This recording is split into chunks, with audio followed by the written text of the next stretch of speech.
Howdy guys and gals, welcome back to the Social Regressive, where we're continuing to work on the Savage 12FV and 6.5 Creedmoor. In the last video we created some nice uniform brass using a handful of tools, and now this is ready to load up, which we're going to do in this video. We're doing something a little bit different, which I'll describe here, but we're using some of the components that we've used in the past to very good effect. Reloader 16, for example, is a phenomenal powder as far as I can tell. I'm getting good velocities in 6.5 Creedmoor and getting very consistent results both in bolt actions and in semi-autos. And I've actually been able to test some of these at some very extreme distances. For the primers, we're going to be using some bench rest primers to get just better results overall. They should perform much more consistently. We want to make sure that our velocities are as tight as possible, our groups are as tight as possible, and these BR2 primers from CCI should really help there. The bullet that we're working with today is a little bit different than the loads that I've been cooking up in the past. Mostly I've been working with 140 grain BTHP match bullets, but now, since we're really kind of dedicated to some of the longer range work, we're using 147 grain ELDM bullets from Hornady. These should have a ballistic coefficient that's a good bit higher. These should really streak through the air and remain supersonic for longer distances. All right, now let's start putting together a hand load. Here's how we're concocting our recipe. You guys are no doubt familiar with ladder loads, and that's where you start with your max charge, which in this case is going to be 41.6 grains, and then you load up 3 like that, or 5 if you want to be really precise about this, and then you back up by a certain interval, like maybe 0.5 grains, and you do that all over again. You go down for a while, then you get out to the range and you see how well these group. And you can shoot these over a chronograph to be able to see not just your velocity when you go to shoot later, but to be able to see just kind of how precise those velocities are, what your standard deviations are. And you kind of get this into the same sort of thing with the OCW load, except that this one, instead of having fixed intervals, you kind of have some close intervals up near your top charge, and then as you descend, it starts to kind of open up a little bit. And with this one, you're not just watching for your group size, but you're watching for its position relative to a crosshair too. So a group that shoots really tightly, a little bit kind of off from the other groups, is probably not one you want to keep. You're looking for one that kind of fits in this sort of center point. Not necessarily where you're aiming, but you're looking at the positions of the groups and trying to find out kind of where that center point is. And both of these do have a flaw. I've used both of these, and you start to get into some things where, okay, yeah, maybe you have a nice tight group, and maybe you can start to see where they start to collapse here. They both use a whole lot of ammo. They use a whole lot of supplies. You have to bring a whole lot out with you.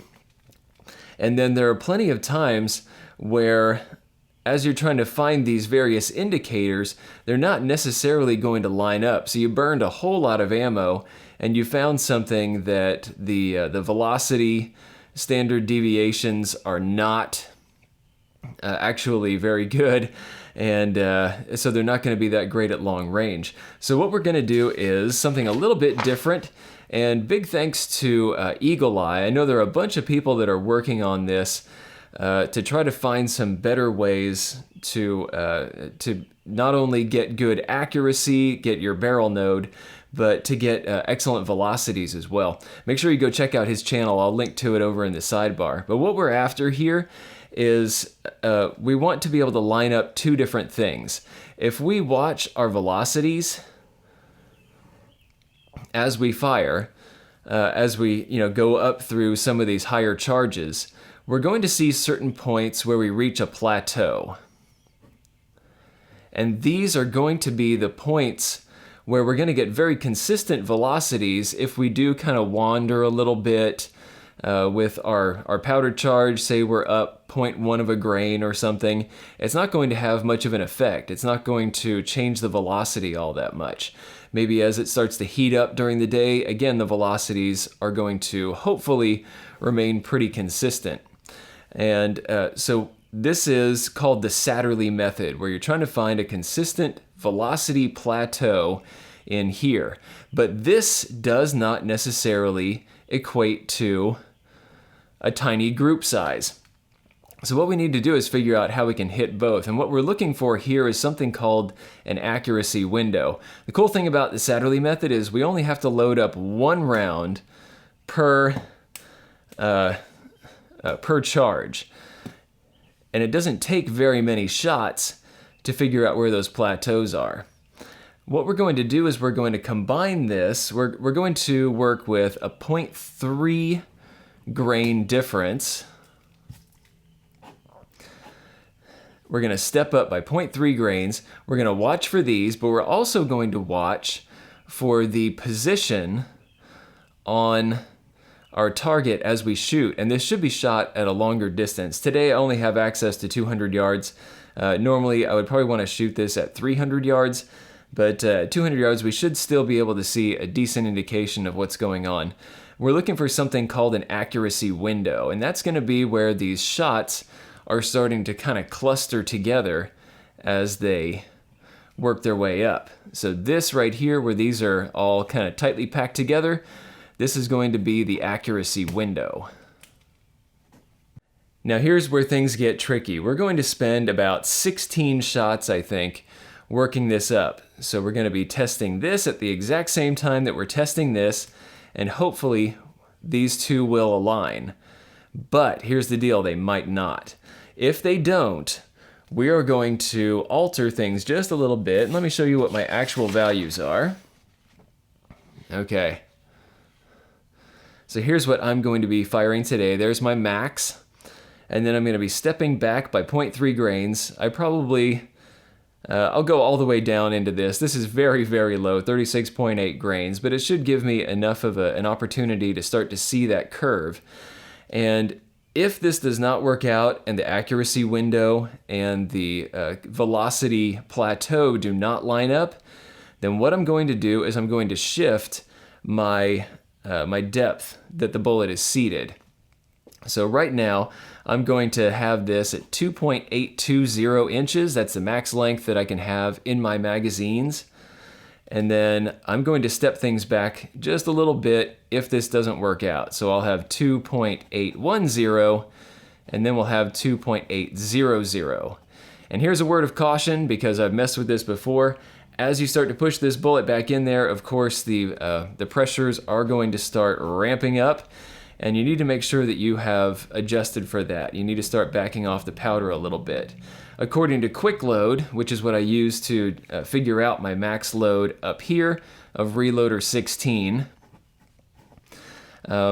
then yeah, this is my max load right there, 41.6. I don't trust it. I think it's going to be a little bit too high, so I'm going to have to watch it as I start climbing. But it did indicate that I will need to back off to 41.5 grains if I get down here to 2.800. This one indicated that it's still 41.6.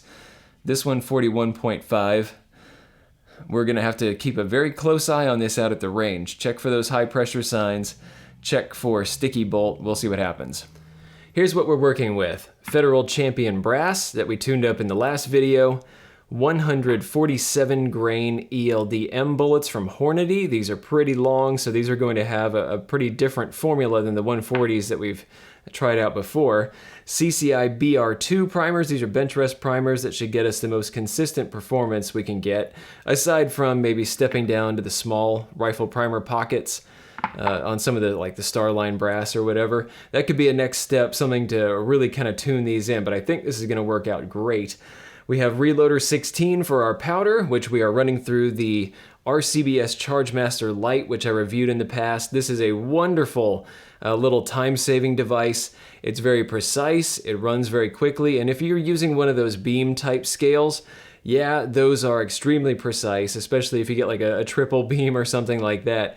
But if you want to be able to run a pretty darn precise load and get it done quickly without having to actually look at it and, you know, watch its movements and all that, this is a really great way to go. The press that we're using is the RCBS Rock Chucker Supreme. This is their big, heavy Magnum model. So this can handle all kinds of big Magnums up through 50 BMG. This is a very overbuilt piece of equipment, and you should check out the video that I did where I showed how I installed it and some of the neat features about this, because this is a very heavy press and it needs to be installed a pretty particular way to keep from maybe breaking off your parts of your bench or something. So yeah, this is gonna work for us. And then up top we have the RCBS. This is part of the 2-die set. This is just their bullet seater that comes with that.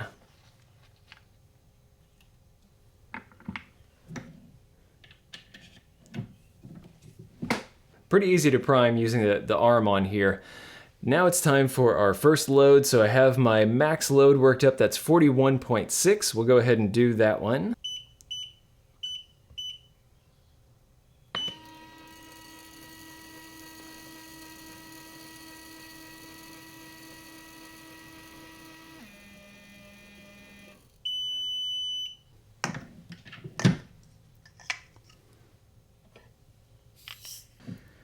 Here's where we get to figure out that bullet seating. I have backed this stem out quite a bit. Okay, there we go. That's obviously not it. We're gonna come in quite a lot.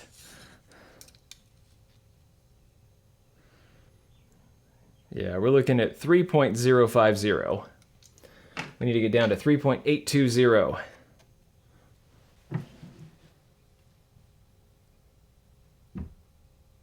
All right, nailed it. Now that we have our bullet seating, this is gonna go a lot faster. Eagle Eye and others recommend that you do this kind of work at longer distance, like out at 300 yards that we have right here. And here is my setup. Not too elaborate. So back there is the target with just one dot on it. I'll be firing at that and then kind of measuring the spread from that dot. Actually measuring the spread from one bullet to another to try to figure out that accuracy node. Down here I do have a bullseye camera system from SME.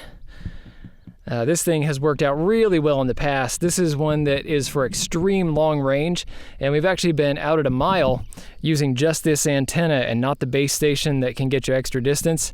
We were connecting just fine with our phones with that. This sucker is powerful. So this is set up. You'll be able to see the screen here in a sec. And then back here, got a little GoPro to help me out just in case I miss something, because the order of the shots is going to be very important. I need to be able to see which shot hit first. So some people have been marking these with colored markers so that it leaves behind a little smudge and you can see which one was which. In my case, I should be able to see which shot came in when. Here's a rundown of the test equipment we're using today. Up front, I have the Champion bipod. This is one of their simpler ones. Like the Blackhawk, they have some that kind of pivot and traverse and do all that, so you can really quickly kind of change your angle. But I wanted something more solid for this rifle since I intend to be shooting at, longer distances, smaller targets. This one's gonna work out really well. The only adjustable parts on this are the leg extensions and the fact that they fold up forward. Just perfect. Right up here we have the Nikon FX1000 4-16 by 50 millimeter scope. I've been testing this out for a little bit and I love it. The glass is excellent, features are great, and it has a little bit of a simpler reticle than you're going to get with some of the others. So if you're one of the guys that wants to just get to a Milhash reticle and you don't want all kinds of Christmas tree stuff going on in there, you want to be able to dial and kind of leave a big fat reticle alone, this one is a really good match for you. It's an illuminated reticle as well, so a little bit simpler in some ways, but some other great feature sets as well. For hearing protection, I just recently reviewed these. These are the Champion Vanquish hearing protectors. Go check that out because these are pretty darn sweet. And back here we have a protector rear bag. This is one of their simpler ones, and I'll put links to a whole bunch of the equipment that you see here down in the description below, so you can go straight to that and check it out. And then for a chronograph, this is the Shooting Crony beta model. This is their master model that has the extension right here, so you can read this out. And I've gotten good results from it before, so I'm expecting some good readouts today. Let's get to it.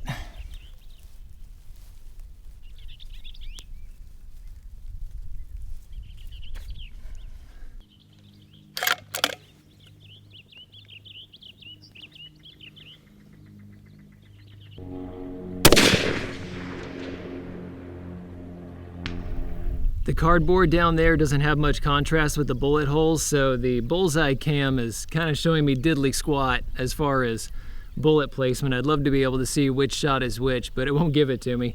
But I can at least see the target through this, just like if I were using a spotting scope or something, and I can see where they're clustering.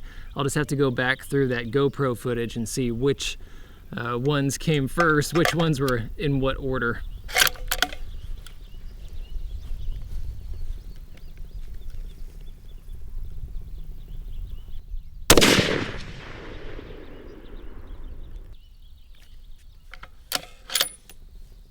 Let me see if I can focus on this.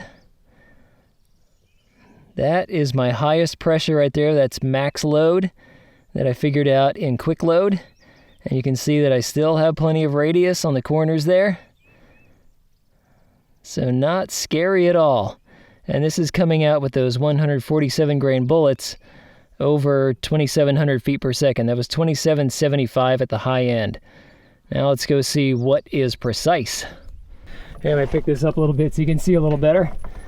But there is the extreme cluster at 300 yards. So there's my hand. Basically, these can all fit within the span of my hand. So that's a good start at 300 yards. And we'll go back and see which of these came in where. Now the wind was blowing, it was kind of changing directions. I did not account for wind. I'm really just looking for verticals here. So I didn't try to adjust for it, and that's why we're getting some of the spread here. At least that's some of it, I think. It could be a little bit of the barrel whip. Here we go, 2.810 and 2.800 over here. And these are following a very similar cluster pattern to what we had going on over here. Now you can see that these are kind of angling as they go. And this is something I've run into. It seems to be particular to certain barrels, that as pressures change or as bullet weights change, they can kind of drift a little bit left and right. We'll see how that comes out when we actually review the footage. But looking good. The results are in, but they're gonna need a little bit of interpretation, so we're gonna go through this. I had to go back to my little downrange camera to be able to see which shot hit first on here to differentiate some of these. But let me show you what we ended up with. All right, so down here, the number of the shots doesn't necessarily correlate to where it is on here. So here we have shot 1, but then I adjusted up quite a bit, 0.4 milliradians to kind of bring it up a little closer to the dot. So there's shot number 2, and I'm considering these kind of throwaways, but yeah, there's 2, 3, 4, 5, 6. Okay, so all this is looking like a pretty big group, nothing that I would be particularly interested in. This is quite open. Then we start pulling things up a little because there's 7, 8, 9. Oh, I like how those are coming out. And again, remember, this is 300 yards, not 100. So these are actually quite close together. 7, 8, 9, 10, all of those are clustering together really well. 11 drops down a bit. And then suddenly we jump up to 12, 13, 14, 15, 16, 17. So these are all pretty darn tight right up in here. Everything leading up to that last shot is actually pretty good, at least on the vertical. We can see that we do have some horizontal stringing. It might be due to some of the wind that was out there. There wasn't much. But yeah, you can see that things are kind of breaking apart here. Down here, this is pretty tight. So if this does align with one of our velocity plateaus, then this might be some good stuff. So here is my my data from the chronograph. And here we are. That last target that we looked at was 2.820 inches. And yes, actually, here are some of the plateaus that we're dealing with right there in 7, 8, 9. So I think that number 8 group in here, or that charge, 38.9 grains of Reloader 16, I think that's going to be an excellent one because everything it's tight on the target and it's tight on velocities. So yeah, that one's definitely going to be one to check out. Another one to check out is going to be that number 17 right up at the top. It seems like Okay, we don't really have a velocity plateau going on up there, but the verticals, as far as the shots went, were getting quite tight. So I'm thinking, since we weren't getting overpressure, that we're going to try out that 41.6, which was our very last shot, our kind of max charge. But I'm actually going to take things up an extra 0.1 grain. We're going to go with 41.7, and we're going to try shooting some of those at a closer distance for a group to see how they perform. And we're going to try out this one as well, this one that comes in at about 2606 feet per second. That one's also looking excellent. But then for the other overall lengths that we had, let's see what some of those are.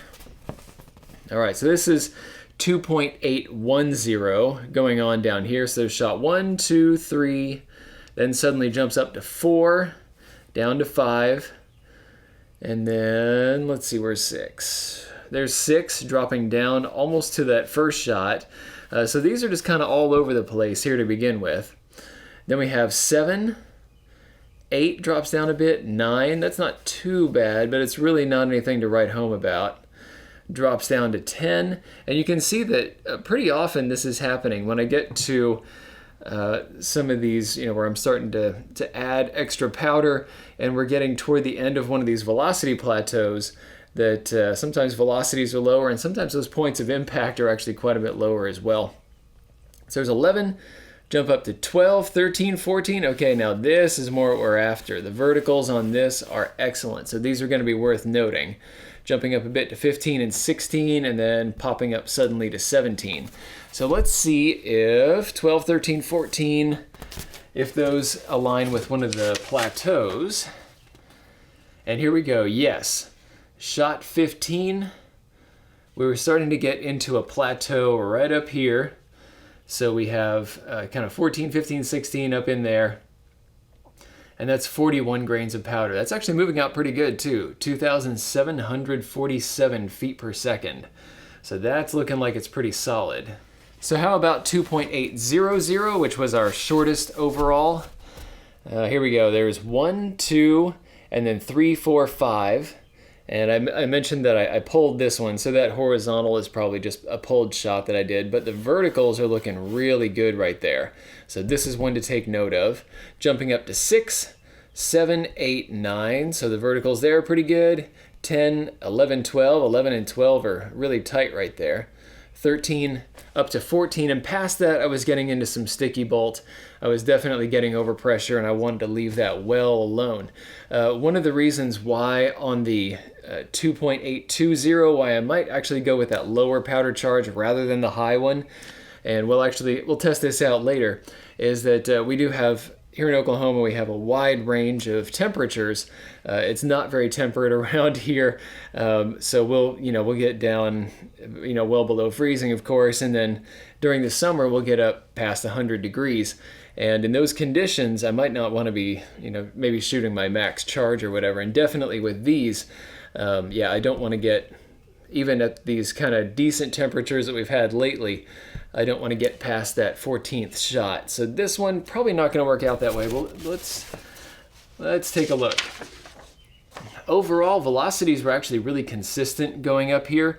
I didn't really note any significant plateaus. There's one a little bit at about shot 10 and 11, but it looks like the ones that I found most noteworthy were shots 4 and 5, which came in only at about 2,500 feet per second. It's going out pretty slow, and those are where things were kind of clustering up down there. I think overall, I'm just going to avoid 2.800. Too much pressure.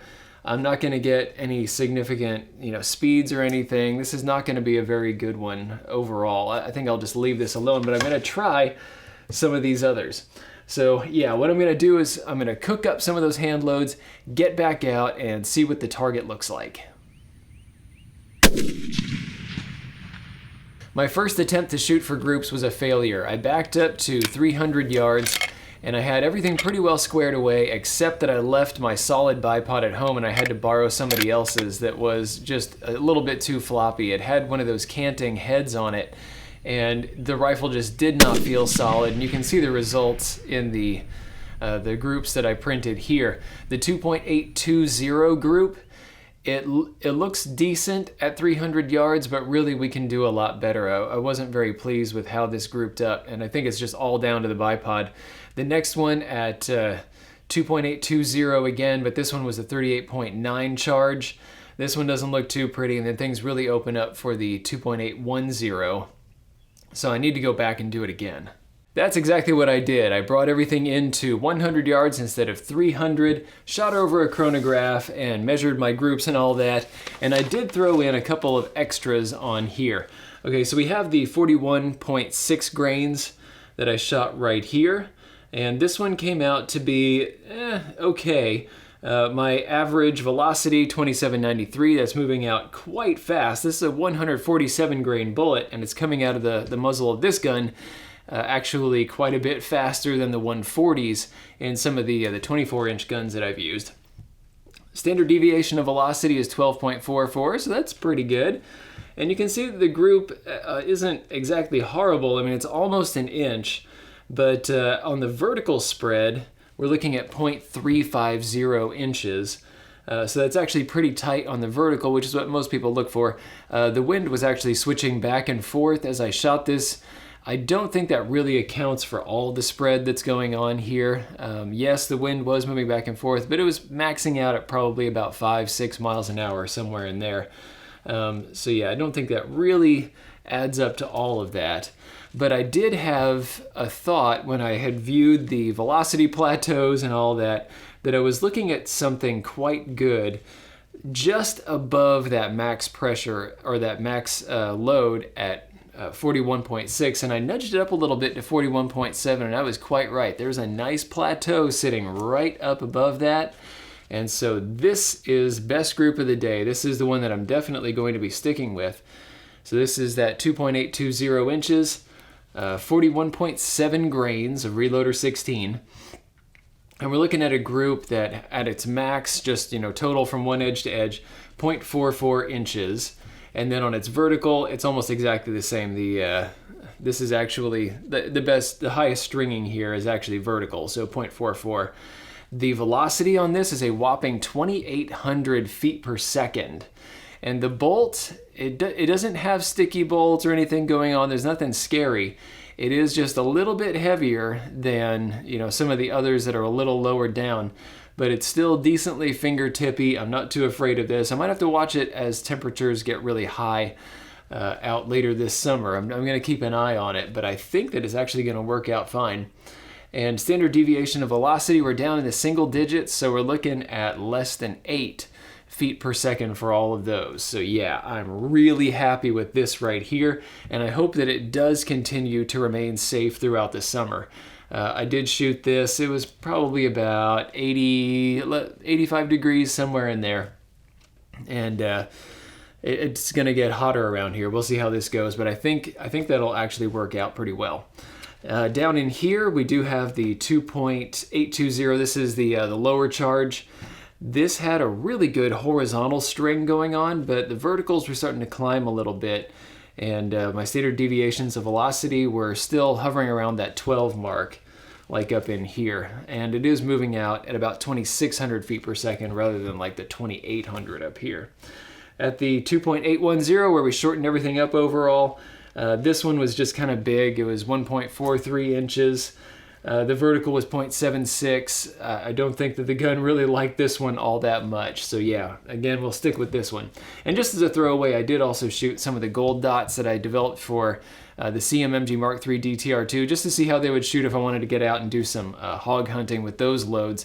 Not optimized for this rifle, and it came out to be about 1.21. So that'd be decent enough for hogs within kind of closer distances, but I'm going to develop loads over time with this. Now keep in mind that what you see here is a good starting point. We are going to do the pillar bedding and epoxy bedding next on this rifle because I really do want to crank this in. There are some things that we can do to continue to tighten up these groups. First off, remember that we are using inexpensive brass. We can actually, start to get into some better performance if we use maybe some higher performance brass, like some of the small primer pocket stuff from Starline. We could get some Lapua or Norma brass. That would definitely clean things up. If we neck turn this, it will also improve its performance, I think. And yeah, once we make the tweaks to the rifle, then I think we should be really cooking. As it is right now, I'm totally happy. I could take this rifle as it is right now, load up that kind of hot load right there, and get out and be able to hit this mile pretty easily. We're sub half MOA. Velocities are incredibly tight. And we have some very high performance bullets that'll be going through here. So yeah, I'm not concerned about it. But since we can take things to that next edge, we will do it. Thanks a bunch to patrons of the Destructive Arts that have made this series possible. We are continuing to work on this, and we're going to get out to that mile here. But yeah, thanks a bunch to you guys. If anybody else wants to chip in $1 or $2 a month to keep these videos coming, I'll put a link to Patreon around here somewhere. And thank you to Sportsman's Guide at the 338 Lapua Magnum level, and Stan and Mary at the 338 Lapua Magnum level, Peter at the 300 Win Mag level. I will see you guys around. Thanks for watching. If you liked this video, be sure to like, share, and most importantly, subscribe. Even if you didn't like this particular content, go ahead and subscribe. There's probably something coming that's more up your alley. Check out this playlist right here. This is going to have videos in a similar vein to what you just watched. These 2 videos we cherry-picked for you. And finally, The Social Regressive is on Patreon. So you can become a patron of the Destructive Arts and earn some goodies while helping us to provide high-quality videos just by kicking us a few bucks a month. Thanks a bunch for your patronage.